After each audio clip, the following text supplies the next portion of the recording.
Good morning ma'am. Good morning friends. എൻ്റെ പേര് സൽമ. ഇന്ന് ക്ലാസ് കോർഡിനേറ്റ് ചെയ്യുന്നത് ഞാനാണ്. ഇന്നത്തെ ക്ലാസ് ഒരു പ്രാർത്ഥനയോട് കൂടി ആരംഭിക്കാം. പ്രയറിന് വേണ്ടി കവിതയെ ക്ഷണിക്കുന്നു.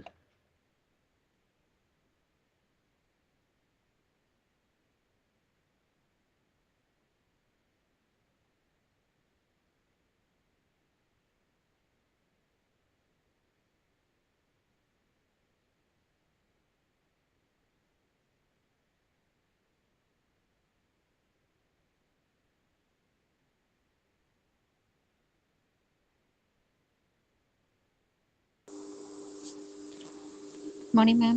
Good morning to all. Prayer ചൊല്ലാം.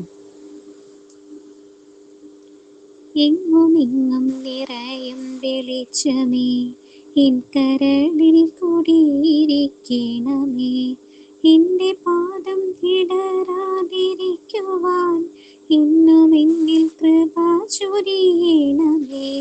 പൂവിലൂറുന്ന പുഞ്ചിരി നീയല്ലോ, പുസ്തകം തരും ജ്ഞാനവും നീയല്ലോ. പുല്ലുമാടവും പൂമണി മേടയും തുല്യമായി തരും ശക്തിയും നീയല്ലോ.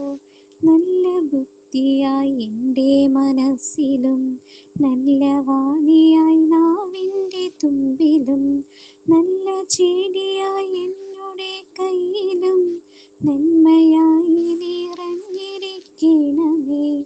Thank you. സൈനിങ് ചെയ്യുന്നതിനായി ബിൻഷയെ ക്ഷണിക്കുന്നു.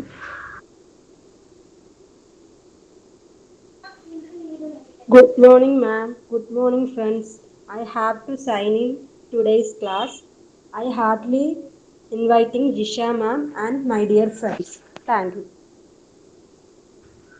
എപ്പോഴും നല്ല സന്ദേശങ്ങൾ നന്മയുടെ ജീവിതത്തിലേക്ക് നയിക്കും. ഒരു തോട്ട് ഓഫ് ദി ഡേ പറയുവാനായി മിരിയെ ക്ഷണിക്കുന്നു. Good morning, everyone. I am Mirya. Today's thought is think before you act. ഞാനൊരു ചെറിയ കഥ പറയാം. The golden eggs. A farmer owns a goose that lays one golden egg daily, making him prosperous. Greedy for more, he decides to cut open the goose to get all the eggs at once. Instead, he finds nothing but blood and guts. Losing his source of wealth, he learns to appreciate what he has. The moral of the story is that think before you act. അതായത് എല്ലാവർക്കും അറിയാം നമ്മുടെ പൊന്മുട്ടയിടുന്ന താറാവ്, ആ കഥയാണിത്. അതായത് ഒരു ഫാമറിന് ഒരു താറാവ് ഉണ്ടായിരുന്നു. ആ താറാവ് എന്നും ഒരു മുട്ട വീതം ഇടുമായിരുന്നു, ഗോൾഡൻ എഗ് ഇടുമായിരുന്നു. അപ്പോൾ അദ്ദേഹത്തിന് പെട്ടെന്ന് കാശ് കിട്ടാൻ വേണ്ടി പുള്ളി അതായത് താറാവിനെ കൊന്നു, ആ മുട്ടയെല്ലാം കൂടെ ഒന്നിച്ച് കിട്ടാൻ വേണ്ടി. എന്നിട്ട് താറാവിനെ കൊന്നിട്ട് മുട്ട കിട്ടിയോ? ഇല്ല. അതാണ് ഇതിൻ്റെ സ്റ്റോറി. എന്ത് കാര്യം നമ്മൾ ചെയ്യുന്നതിന് മുമ്പ് ആലോചിക്കണം. Think before you act. Thank you.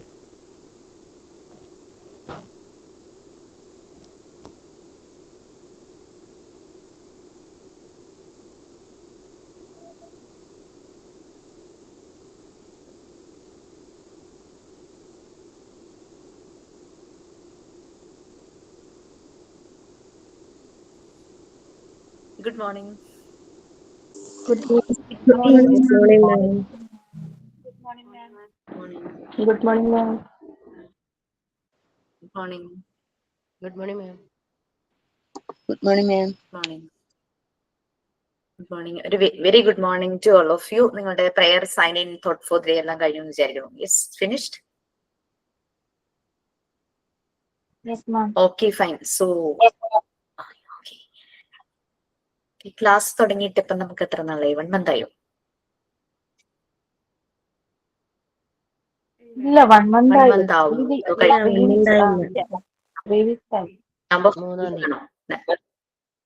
Okay okay.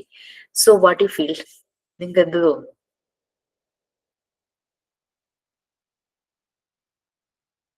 Yes,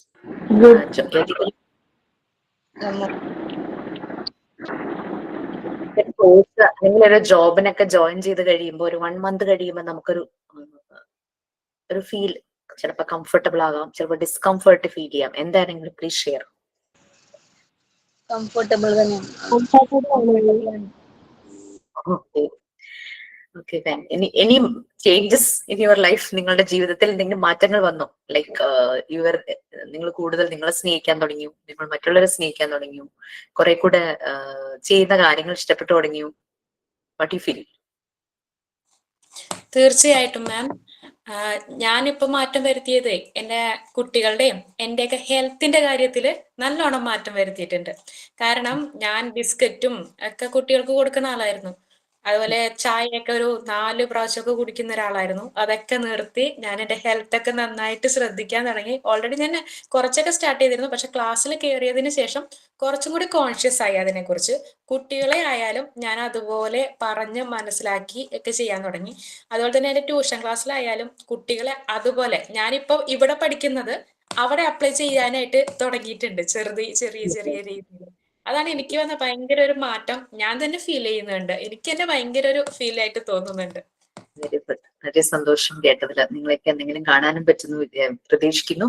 അപ്പൊ കുറച്ച് ദിവസം കൊണ്ട് ഈ ഒരു മാറ്റം, അപ്പൊ നമ്മൾക്കിത് പണ്ടേ ചെയ്യാമായിരുന്നു, പക്ഷെ അതിൽ ട്രിഗർ കിട്ടിയിട്ടില്ല അല്ലെ? അപ്പൊ നമ്മളുടെ കുഞ്ഞുങ്ങളുടെ കാര്യത്തിലും അങ്ങനെ തന്നെയല്ലേ?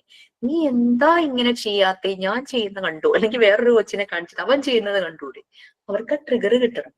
ആ ഒരു ഇന്നർ ഗൈഡ് അവർക്ക് വേണം. നമ്മൾ പറയാറില്ലേ, നമ്മുടെ ഉള്ളിൽ നിന്ന് ആരോ പറയുന്നു എന്ന് പറഞ്ഞിട്ടാണല്ലോ നമ്മൾ പല കാര്യങ്ങളും ചെയ്യുന്നത്. ചിലപ്പോൾ നമ്മൾ പറയും ഞാനത് ചെയ്തില്ല, എന്റെ ഉള്ളിൽ നിന്ന് ആരോ പറഞ്ഞു അത് ചെയ്യണ്ട. ബട്ട് അങ്ങനെയൊക്കെ നമുക്ക് നമ്മുടെ ഇന്നർ ഗൈഡ് നമ്മളെ ഒരു ഭാഗത്തേക്ക് നമ്മൾ കൊണ്ടുപോകുമ്പോൾ ഡെഫിനറ്റ്ലി അത് ശരിയായിട്ട്. അപ്പൊ ആ ഒരു ശരിക്കും നമ്മളുടെ ഒരു മെമ്മറിയുടെ ഒരു എന്താ പറയാ, ഒരു ട്രിഗറിങ് ആണത്.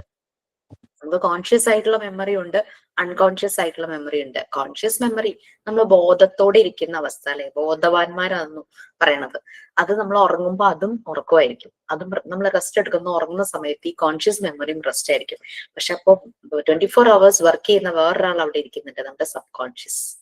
ഈ സബ് കോൺഷ്യസ് മൈൻഡിലെ പല കാര്യങ്ങളും നമുക്ക് ഓർമ്മയുണ്ടാവില്ല. അതാണ് തലയും വാലും ഇല്ലാത്ത സ്വപ്നങ്ങളൊക്കെ കാണുന്നത്. കുഞ്ഞുങ്ങളുടെ സബ് കോൺഷ്യസ് മൈൻഡിൽ കുറെ കാര്യങ്ങളുണ്ട്. പലപ്പോഴും അവരൊരു കാര്യം ചെയ്യുന്നത് അവരുടെ ഇന്നർ ഗൈഡ് അവരങ്ങനെ ചെയ്യിപ്പിക്കുന്നോണ്ടായിരിക്കാം. അതായിരിക്കും സംടൈംസ് അവരുടെ ഭാഗത്തു നിന്ന് എന്തെങ്കിലും ഒരു ചെറിയ ഒരു പ്രശ്നം വരുമ്പോൾ നമ്മൾ ഓടി ചെന്ന് ഷൗട്ട് ചെയ്ത് അവർ വഴക്ക് പറഞ്ഞ് നീ എന്താ ഇത് ചെയ്തേന്ന് ചോദിക്കുമ്പം ആ കുട്ടിക്ക് പറയാൻ കിട്ടുന്ന ആൻസർ ഒന്നേ ഉള്ളൂ, എനിക്കറിയില്ല, ഐ ഡോണ്ട് നോ. ശരിക്കും കുട്ടിക്ക് അറിയില്ല എന്തുകൊണ്ട് അത് സംഭവിച്ചു എന്നുള്ളത്. നമ്മൾ പലതും ചെയ്യുന്നത് വളരെ കോൺഷ്യസ് ആയിട്ടാണല്ലേ. ഫോർ എക്സാമ്പിൾ, നമുക്കറിയാം ഓരോ കാര്യം ചെയ്യുമ്പോൾ എത്രത്തോളം ഫോഴ്സ് എക്സേർട്ട് ചെയ്യണം. ഒരു ടേബിൾ പുഷ് ചെയ്യണമെങ്കിൽ എത്ര ഫോഴ്സ് വേണമെന്ന് അറിയാം. ഒരു 1 kg ബാഗ് അതെടുക്കണമെങ്കിൽ എത്ര ഫോഴ്സ് വേണം. ഒരു ചെയർ ഒരു പ്ലേസിൽ നിന്ന് മറ്റേ പ്ലേസിലേക്ക് ഇടാൻ എത്ര ഫോഴ്സ് വേണം. ഒരു ജഗ്ഗിൽ നിന്നും ഒരു ഗ്ലാസ്സിലേക്ക് വെള്ളം നിറയ്ക്കാൻ എത്ര ഫോഴ്സ് വേണം. ഇതൊക്കെ നമുക്കറിയാം. നമ്മൾ ജനിച്ചപ്പോഴേ അറിഞ്ഞതല്ല. ബൈ പ്രാക്ടീസ് നമ്മുടെ ലൈഫിൽ ഓരോരോ എക്സ്പീരിയൻസിൽ നിന്നാണ് നമ്മളത് പ്രാക്ടീസ് ചെയ്ത് പെർഫെക്റ്റ് ആക്കുന്നത്. പ്രാക്ടീസ് മേക്സ് പെർഫെക്റ്റ് എന്നാണല്ലോ. കുട്ടികള് അവരെന്ത് ചെയ്യുമ്പോഴും അവരുടെ മാക്സിമം എഫേർട്ട് എടുത്തിട്ടായിരിക്കും അവർ ചെയ്യുന്നത്, മാക്സിമം ഫോഴ്സ്. ജഗ്ഗിൽ നിന്ന് ഗ്ലാസ്സിലേക്ക് വെള്ളം ഒഴിക്കുമ്പോൾ അവർക്കറിയില്ല കുറച്ച് ഫോഴ്സ് കൊടുത്താലേ അത് ശരിയായി വീഴുള്ളൂ, അല്ലെങ്കിൽ കംപ്ലീറ്റ് സ്പിൽ ഔട്ട് ആയിട്ട് അവിടെ മുഴുവൻ വീഴുന്നു അവർക്കറിയില്ല ഫസ്റ്റ് ടൈം ചെയ്യുന്നു. സോ അവർ നല്ല ഫുൾ ഫോഴ്സ് എടുത്ത് ചെയ്യും. ഗ്ലാസ്സിൽ നിന്ന് വെള്ളം കുറെ കമിഴ്ന്നു പോവും, ജഗ്ഗിൽ നിന്ന് കുറെ സ്പിൽ ഔട്ട് ആവും. അങ്ങനെ ആകുമ്പോഴേക്കും കുട്ടി പേടിച്ചു പോകും, കാരണം അവിടെ ഷൗട്ട് ചെയ്തുകൊണ്ട് ആരെങ്കിലും വരും ഇങ്ങനെ. പിന്നെ രണ്ടാമത് ചെയ്യുമ്പോൾ അവന്റെ ഇന്നർ ഗൈഡ് അവനെ ഡയറക്റ്റ് ചെയ്യും. കഴിഞ്ഞ പ്രാവശ്യം നീ ചെയ്തപ്പോ ഇത് ഇങ്ങനെ സംഭവിച്ചു, സോ ഇങ്ങനെ ചെയ്യാം. ആ ഇന്നർ ഗൈഡ് ഡയറക്റ്റ് ചെയ്യുന്നതിന് മുമ്പ് തന്നെ നമ്മൾ ഡെമോ ചെയ്ത് കാണിച്ചു കൊടുത്തു കഴിഞ്ഞാൽ, നമ്മളൊരു ചെറിയൊരു ക്ലോത്ത് സൈഡിലും വെക്കണം. വെള്ളം പോയി കഴിഞ്ഞാൽ സാരമില്ല, നീ അതൊന്ന് ക്ലീൻ ചെയ്താൽ മതി എന്ന് പറയുമ്പോഴേക്കും അവൻ എന്തൊരു ഹാപ്പി ആകും. അവന് കോൺഫിഡൻസ് കൂടും, സെൽഫ് എസ്റ്റീം കൂടും. ഐ ആം ഗുഡ് എന്നുള്ള സ്വയം ഒന്ന് പാറ്റ് ചെയ്യും. നമുക്കും ഇടയ്ക്ക് ചെയ്യാട്ടോ, നമ്മൾ ചെയ്യുന്ന കാര്യങ്ങൾക്ക് ഐ ആം ഗുഡ് എന്നിങ്ങനെ ഇടയ്ക്കൊന്ന് പറഞ്ഞ് നമ്മളെ തന്നെ ഒന്ന് പുകഴ്ത്തുന്നത് നന്നായിരിക്കും. അപ്രൈസൽ എല്ലാവരും ഇഷ്ടപ്പെടുന്നതാണ്. അത് സിൻസിയർ ആയിട്ടുള്ള അപ്രൈസൽ നമുക്ക് മനസ്സിലാവും, സിൻസിയർ അല്ലാത്ത അപ്രൈസൽ നമുക്ക് മനസ്സിലാവും. അത് വേറൊരു സൈഡ്. പക്ഷെ കുട്ടികളൊരു നല്ല കാര്യം ചെയ്യുമ്പോൾ നമ്മളത് അവരെ അപ്രീഷിയേറ്റ് ചെയ്യുക. ഡോണ്ട് എന്താ പറയാ, ബ്രൈബ് ചെയ്യരുത്, കൈക്കൂലി കൊടുക്കരുത്. അങ്ങനെ ചെയ്താൽ ഞാൻ അത് വാങ്ങിച്ചു തരാം, ഇങ്ങനെ ചെയ്താൽ ഞാൻ അത് വാങ്ങിച്ചു തരാം. ബ്രൈബിങ് വേണ്ട. അവർ ചെയ്യുന്ന കാര്യം നല്ലൊരു ഗുഡ് വേർഡ്സ്, നല്ലൊരു ഹഗ്, ഒരു കിസ്, ദാറ്റ്സ് ഇനഫ്. പിന്നെ ഈ ബ്രൈബിംഗ് ആണ് ശരിക്കും നമ്മൾ തന്നെ അവരെ വഴി തെറ്റിക്കുന്നതാണ് ബ്രൈബിംഗ്, അല്ലേ? നീ ഇത് ചെയ്തു കഴിഞ്ഞാൽ ഞാൻ നിനക്ക് ഹാഫ് ആൻ അവർ അല്ലെങ്കിൽ 1 hour മൊബൈൽ തരാം. ഈ ഏറ്റവും വലിയ ഒരു മോശമായൊരു ബ്രൈബിംഗ്. 2 years ആണ് കുട്ടികൾ ശരിക്കും ഇതിന്റെ നെറ്റ്വർക്കിങ്ങിൽ പെട്ടിരിക്കുന്നത്, ഈ ഡിജിറ്റൽ വേൾഡിന്റെ.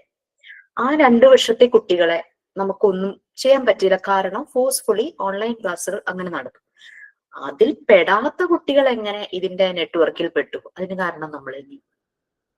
അതും കഴിഞ്ഞ് ജനിച്ച് അതും കഴിഞ്ഞ് സ്കൂൾ കാലഘട്ടങ്ങളിലേക്ക് പോയ കുട്ടികളെ എങ്ങനെ മൊബൈൽ അല്ലെങ്കിൽ ഡിജിറ്റൽ വേൾഡ് ഇൻഫ്ലുവൻസ് ചെയ്യും? അതിന് കാരണം നമ്മൾ തന്നെയാണ്. സോ കുട്ടികളുടെ കയ്യിലേക്ക് ഇലക്ട്രോണിക് ഗാഡ്ജറ്റ്സ് കൊടുക്കാതിരിക്കുക. അതിന്റെ നമുക്ക് ഉപയോഗിക്കുന്ന കുട്ടികളെ നമുക്ക് നിഷേധിക്കാൻ പറ്റില്ല, നമുക്കത് കൺട്രോൾ ചെയ്യാനേ പറ്റുള്ളൂ. കാരണം അവര് കാണുമ്പോൾ നമ്മളും ഉപയോഗിക്കുന്നുണ്ട്. അതുകൊണ്ട് ഒരു കുട്ടിയിലും നമുക്കത് നിഷേധിക്കാനായിട്ട് പറ്റില്ല, നമുക്കത് നിയന്ത്രിക്കാനായിട്ട് പറ്റും. പക്ഷെ ജനിച്ചു വീഴുന്ന കുട്ടികളിലേക്ക് ഇത് എത്തിക്കാതിരിക്കുക, അവരെ ലൈഫ് സ്കിൽസ് പ്രൊവൈഡ് ചെയ്യുക. കുട്ടികളുടെ ഈ ഒരു സ്ക്രീൻ അഡിക്ഷൻ, ഈ ഡിജിറ്റൽ വേൾഡിലേക്ക് അവർ ഭയങ്കരമായിട്ട് പോകുന്നതിന്റെ കുറെ ചർച്ചകൾ ഭയങ്കര എമിനന്റ് ആയിട്ടുള്ള ആൾക്കാരൊക്കെ പല ഭാഗങ്ങളിൽ നിന്ന് നടത്താറുണ്ട് കേട്ടോ. ചർച്ചകളാണ്, ഡിസ്കഷൻസ് ഇങ്ങനെ നടക്കുക. ചിലത് നല്ലതാണ്, നല്ല റിസൾട്ട് വരാറുണ്ട്. അപ്പം അങ്ങനെ ഒരു ഡിസ്കഷനിൽ പങ്കെടുക്കാനുള്ള ഒരു ഭാഗ്യം കിട്ടി. കുറെ ഡോക്ടേഴ്സ് ഉണ്ട്, പ്രൊഫസേഴ്സ് ഉണ്ട്, സൈക്കോളജിസ്റ്റുകളുണ്ട്, പിന്നെ പോലീസ് ഡിപ്പാർട്ട്മെന്റിൽ നിന്നുള്ള ഹയർ ഒഫീഷ്യൽസ് ഉണ്ട്. അങ്ങനെ അത് അവരാണ് ഡയസിൽ ഇരിക്കുന്നത്. ഞങ്ങൾ കുറെ പേര് ഓഡിയൻസ് ആയിട്ട് ഇരിക്കുന്നുണ്ട്. മീൻസ് അതും പല വിഭാഗങ്ങളിൽ നിന്നുള്ളവരാണ്. സൈക്കോളജിസ്റ്റുകളാണ്, സൈക്കോതെറാപ്പിസ്റ്റുകളാണ്, കൗൺസിലേഴ്സ് ആണ്, ടീച്ചേഴ്സ് ആണ്, ഡോക്ടേഴ്സ് ആണ്, പിന്നെ സോഷ്യൽ വർക്കേഴ്സ് ആണ്, സ്റ്റുഡൻസും ഉണ്ടായിരുന്നു. സ്റ്റുഡൻസ് മീൻസ് ഡിഗ്രി ലെവലിലുള്ള സ്റ്റുഡൻസ് കേട്ടോ, അതിന്റെ താഴേക്കുള്ളവരുണ്ടായിരുന്നില്ല. അപ്പൊ ഈ ഒരു ചർച്ച വന്നപ്പോ ഏറ്റവും അവസാനം ഒരു കൺക്ലൂഷൻ എന്നുള്ളൊരു ഭാഗം ഉണ്ടാവുമല്ലോ, കൺക്ലൂഷനിൽ വന്നൊരു കാര്യമാണ് കുട്ടികൾക്ക് ലൈഫ് സ്കിൽസ് പ്രൊവൈഡ് ചെയ്യുക. എനിക്ക് ഭയങ്കര പ്രൗഡ് മൊമെന്റ് ആയിരുന്നു അത്. കാരണം എന്താന്ന് വെച്ച് കഴിഞ്ഞാല് മോണ്ടിസോറി മെത്തേഡ് എന്ന് പറഞ്ഞു കഴിഞ്ഞാല് ലൈഫ് സ്കിൽസ് കുട്ടികളിലേക്ക് എത്തിക്കുക എന്നുള്ളതാണ് Montessori method. Practical life area, കുട്ടികൾക്ക് ലൈഫ് സ്കിൽ പ്രൊവൈഡ് ചെയ്യുക. അവർ ഭയങ്കര ഇൻട്രസ്റ്റോട് കൂടെ ചെയ്യും. നമുക്ക് ഏറ്റവും നന്നായിട്ട് കുട്ടികൾക്ക് ലൈഫ് സ്കിൽ പ്രൊവൈഡ് ചെയ്യാൻ പറ്റുന്ന നല്ലൊരു ഏരിയ നമ്മുടെ വീട്ടിൽ തന്നെ ഉണ്ട്. ഏതായിരിക്കും? പ്രാക്ടിക്കൽ നമ്മളുടെ ലാബ് ഏതാണ്? കിച്ചണിലേക്ക് കയറ്റുക. 3 വയസ്സ് 3 അല്ല 2.5 വയസ്സാകുമ്പോഴേക്കും കിച്ചണിലേക്ക് അങ്ങ് കയറ്റുക. നമ്മുടെ കൂടെ അവര് നടക്കട്ടെ. നമ്മൾ ചെയ്യുന്ന ഇത് ജഗ്ഗില് വെള്ളം നിറയ്ക്കണോ, അവർക്ക് പറ്റുന്ന രീതിയിലുള്ള യൂട്ടൻസിൽസ്, പാത്രങ്ങൾ പ്രൊവൈഡ് ചെയ്യുക. ജഗ്ഗില് വെള്ളം നിറയ്ക്കാം. പിന്നെ നമ്മള് പയറ്, പരിപ്പ്, കടലയൊക്കെ ഇങ്ങനെ കണ്ടെയ്നറിൽ ഫില്ല് ചെയ്യൂട്ടോ. ഒരു ബാഗിൽ കൊണ്ടുവന്ന് 1 കിലോ 1/2 കിലോ 1 kg അങ്ങനെയുള്ള ബാഗുകളായിരിക്കുമല്ലോ നമ്മൾ ഫില്ല് ചെയ്യും. അതും കുട്ടികളെ ഏൽപ്പിക്കുക. നല്ല നീറ്റ് ആയിട്ടുള്ള ഒരു ട്രേ കൊടുത്താൽ മതി. ട്രേയുടെ മുകളിൽ ഈ കണ്ടെയ്നർ വെച്ചിട്ട് അവർ ഇട്ടോട്ടെ. അപ്പൊ ചിലപ്പോ 2-3 കടലയൊക്കെ ട്രേയിലേക്ക് തെറിച്ച് വീഴും. അപ്പൊ അത് കൗണ്ട് ചെയ്ത് പിക്ക് ചെയ്യാൻ പറയണം. അപ്പൊ അവര് കൗണ്ടിങ്ങും പഠിക്കും. അവിടെ അവരെ നല്ല നീറ്റ് ആയിട്ട് കണ്ടെയ്നറിൽ ഫില്ല് ചെയ്യും. ഫസ്റ്റ് ടൈം ചെയ്യുമ്പോഴായിരിക്കാം കൂടുതൽ കടല തെറിച്ച് വീഴുന്നത്. രണ്ടാമത് ചെയ്യുമ്പോൾ കടല തെറിച്ച് വീഴുന്നതിന്റെ എണ്ണം കുറയും. കാരണം അവർക്ക് മനസ്സിലായി ഇത്രയും ഫോഴ്സ് ഞാൻ കൊടുക്കണ്ടേ, ഇത്രയും കൊടുത്താൽ മതി എന്നുള്ളത് അവർക്ക് മനസ്സിലായി. അങ്ങനെ ഇതുപോലുള്ള ആക്ടിവിറ്റീസ് ചെയ്യിക്കുക. ഒരു ബ്ലണ്ട് ആയിട്ടുള്ള ഒരു നൈഫ് വെക്കുക കിച്ചണിൽ, അധികം മൂർച്ചയൊന്നും ഇല്ലാത്തത്. പക്ഷെ ഫ്രൂട്ട്സ് ഒക്കെ നമുക്ക് കട്ട് ചെയ്യാൻ പറ്റണം, വെജിറ്റബിൾസ് ഒക്കെ കട്ട് ചെയ്യാൻ പറ്റുന്ന രീതിയിൽ ബ്ലണ്ട് ആയിട്ടുള്ള നൈഫ് വെക്കുക. അയ്യോ, കുട്ടികളുടെ കയ്യില് കത്തി കൊടുക്കാൻ മുറിയില്ലേ, ആ ഒരു പേടി എല്ലാവർക്കും ഉണ്ട്. നമ്മുടെ കൈ മുറിയാറില്ലേ? അത്ര ശ്രദ്ധയുണ്ടോ നമുക്ക്? കുട്ടികൾ വളരെയധികം ശ്രദ്ധിക്കും. അവരുടെ പവർ ഓഫ് അറ്റൻഷനും കോൺസെൻട്രേഷനും വളരെ ഹൈ ആണ്. നമ്മളാണ് ശ്രദ്ധയില്ലാത്തവര്. അവര് വളരെ ശ്രദ്ധിച്ച കാര്യങ്ങൾ ചെയ്യുള്ളൂ. അപ്പൊ ഫസ്റ്റ് ടൈം നമ്മൾ കാണിച്ചു കൊടുക്കേണ്ടവരും ഇങ്ങനെ ചെയ്യണം. പിന്നെ ഇപ്പൊ കുറെ എക്യുപ്മെന്റ്സ് ഒക്കെ ഉണ്ട് വിരലിന്. മറ്റേ ഫിംഗർ ക്യാപ്പ് തന്നെ അല്ലാതെ വേറെ എന്തോ മെറ്റലിന്റെ പോലത്തെ സാധനമൊക്കെ വെച്ചിട്ട് നമ്മളിങ്ങനെ വെജിറ്റബിൾ അല്ലെങ്കിൽ ഫ്രൂട്ട്സ് ഇങ്ങനെ പിടിച്ചിട്ട് കട്ട് ചെയ്യുമ്പോൾ നമ്മുടെ വിരലിലേക്ക് കൊള്ളില്ല. അങ്ങനെയൊക്കെയുള്ള കുറച്ച് കുഞ്ഞു കുഞ്ഞു സാധനങ്ങൾ ഉണ്ടല്ലോ കിച്ചണിൽ നമ്മളെ ഹെൽപ്പ് ചെയ്യുന്ന രീതിയിലുള്ള. അധികം റേറ്റും ഉണ്ടാവില്ല. അപ്പൊ അതൊക്കെ വാങ്ങിച്ച് സൂക്ഷിക്കുക. അപ്പൊ അവര് നല്ല പോലെ അത് യൂസ് ചെയ്യാൻ പഠിക്കും. അപ്പൊ വൺസ് ഇത് ചെയ്ത് കഴിഞ്ഞാൽ വേറൊരു കാര്യം കൂടെ, അവരെ ക്ലീൻ ചെയ്യാൻ പഠിപ്പിക്കണം. നൈഫ് ക്ലീൻ ചെയ്ത് ഉണക്കി വെക്കാൻ പഠിപ്പിക്കണം. അവിടെ വെള്ളമൊക്കെ വീണിട്ടുണ്ടെങ്കിൽ അവിടെയൊക്കെ മോപ്പ് ചെയ്യാനായിട്ട് ചെറിയ ചെറിയ ടിഷ്യൂസോ നാപ്കിൻസോ എന്തെങ്കിലുമൊക്കെ പ്രൊവൈഡ് ചെയ്യാം. അപ്പൊ എന്ത് കാര്യം ചെയ്യുമ്പോഴും പിന്നെ അത് അവർക്ക് ഓർഡർ ആവും. അവരെല്ലാം ഓർഡർ വരും. അമ്മമാര് പറയണേക്കാം, അവന്റെ റൂം വലിയ കുട്ടിയായി കഴിയുമ്പോഴേ അവന്റെ റൂം കിടക്കുന്നുണ്ട് എല്ലാം വലിച്ചു വാരിയിട്ടിരിക്കുന്നു. ചില ആൺകുട്ടികള് ഈ സ്കൂളിൽ നിന്നോ അല്ലെങ്കിൽ കോളേജിൽ നിന്നോ എവിടെ നിന്നാണോ എന്തോ വന്നു കഴിഞ്ഞ് കഴിഞ്ഞാൽ പാൻറ് വരുന്ന ഒരു സ്റ്റൈലുണ്ട്. ഞാൻ എന്റെ ബ്രദറിന്റെ കണ്ടിട്ടുണ്ട്. അത് നിന്ന സ്ഥലത്ത് ആ പാൻറ് ഇങ്ങനെ ആ ഷേപ്പിൽ ഇങ്ങനെ ഇരിക്കും.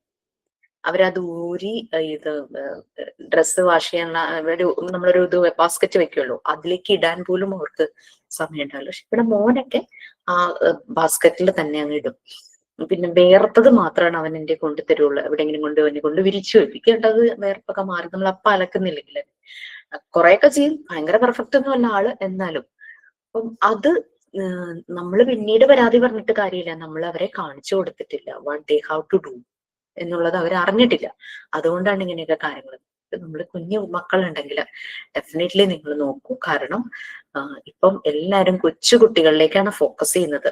നമുക്ക് വലിയ ക്ലാസ്സുകളിലൊന്നും ഒന്നും ചെയ്യാൻ പറ്റുന്നില്ല. ചെറിയ ക്ലാസ്സിലേക്ക് ഫോക്കസ് ചെയ്യുന്നു. വലിയ ക്ലാസ്സുകളിൽ വേറെ ലെവലിലുള്ള ഇന്റർവെൻഷൻസ് ആണ് നടത്തുന്നത്.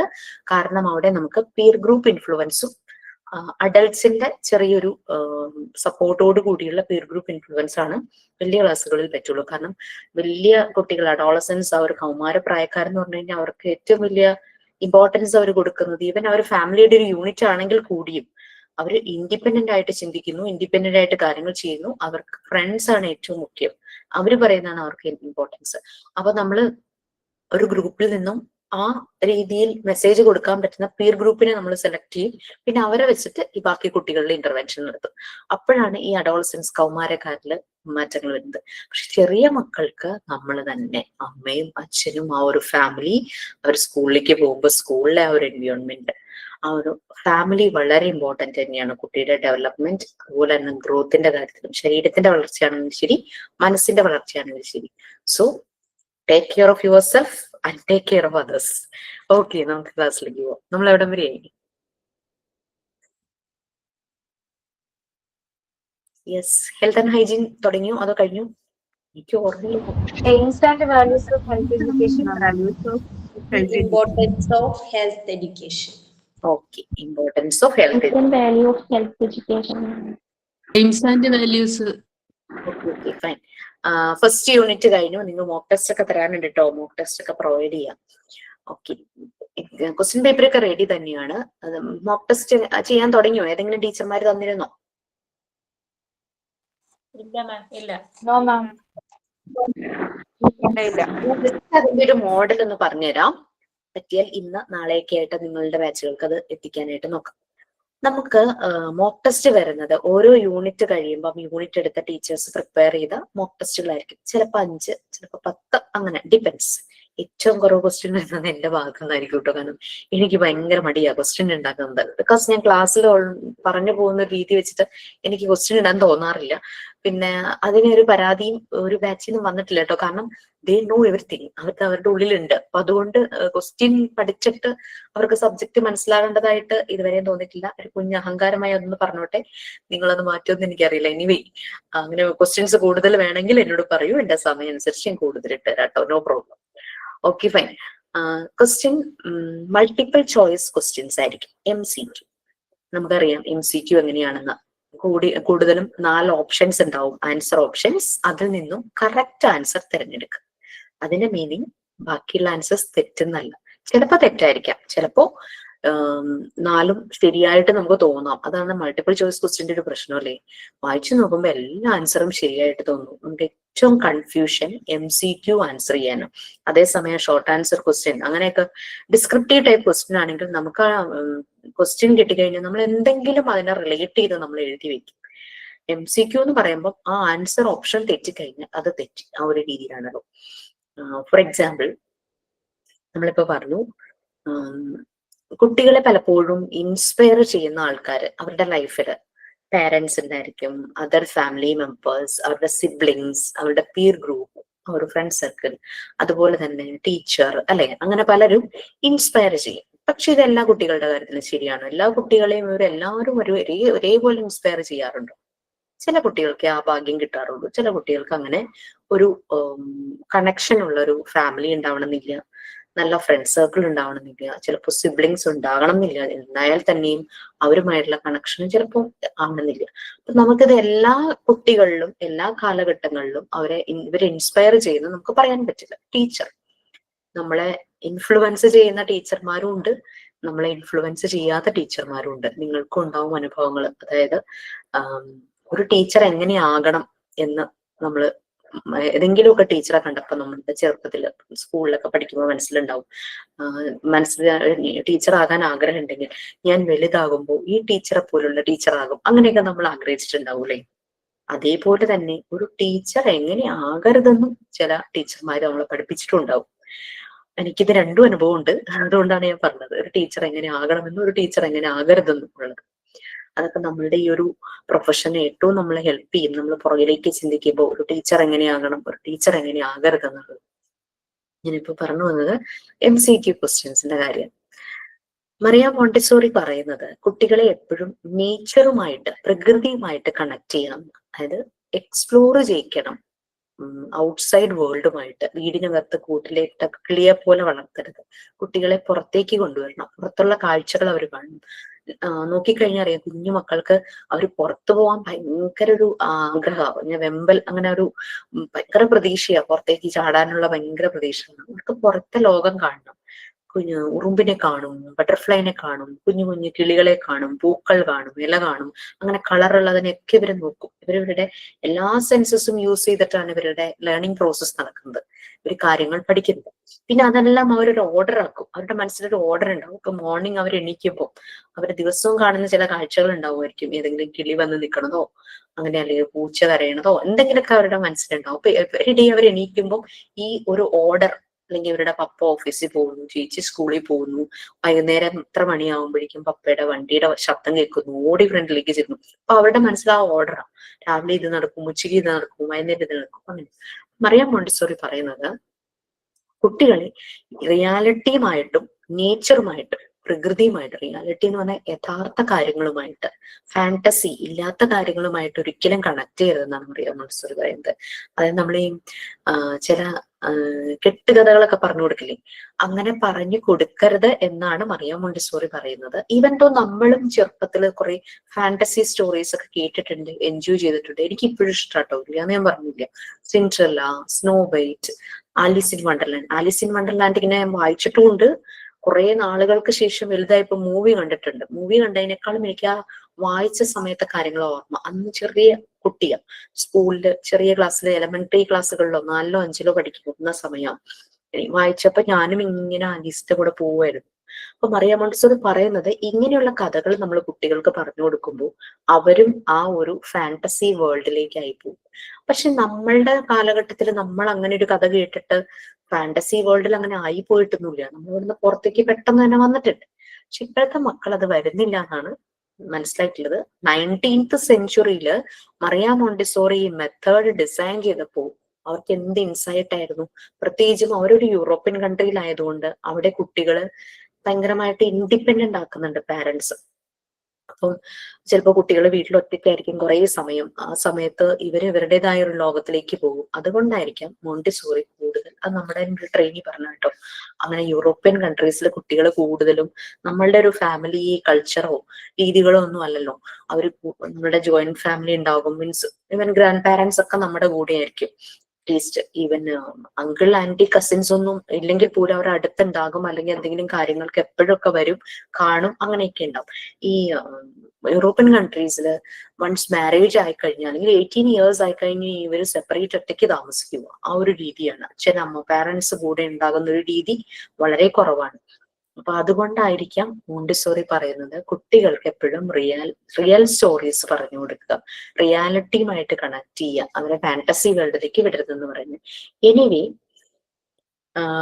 ഞാനിപ്പോ പറഞ്ഞു വന്നത് നേച്ചറുമായിട്ട് കണക്ട് ചെയ്യണമെന്ന് മറിയ മോണ്ടിസോറി പറഞ്ഞു. മറിയ മോണ്ടിസോറി പറയുന്നത് nature will inspires the child always. എല്ലാ കാലവും കുട്ടികളെ ഇൻസ്പയർ ചെയ്യുന്ന ഒരു കാര്യമാണ് പ്രകൃതി, നേച്ചർ എന്ന് പറയുന്നത്. കുട്ടികളെ മാത്രമല്ല, വലിയ ആളുകൾ ഇങ്ങനെ ടൂറ് പോവാല്ലേ, നല്ല നല്ല സ്ഥലങ്ങൾ കണ്ടുപിടിച്ച് നമ്മുടെ ബഡ്ജറ്റിന് വരുന്ന രീതിയിൽ എന്തെങ്കിലുമൊക്കെ ഒരു ചെറിയ ട്രിപ്പിന് പോവാത്ത ആൾക്കാർ കുറവായിരിക്കും.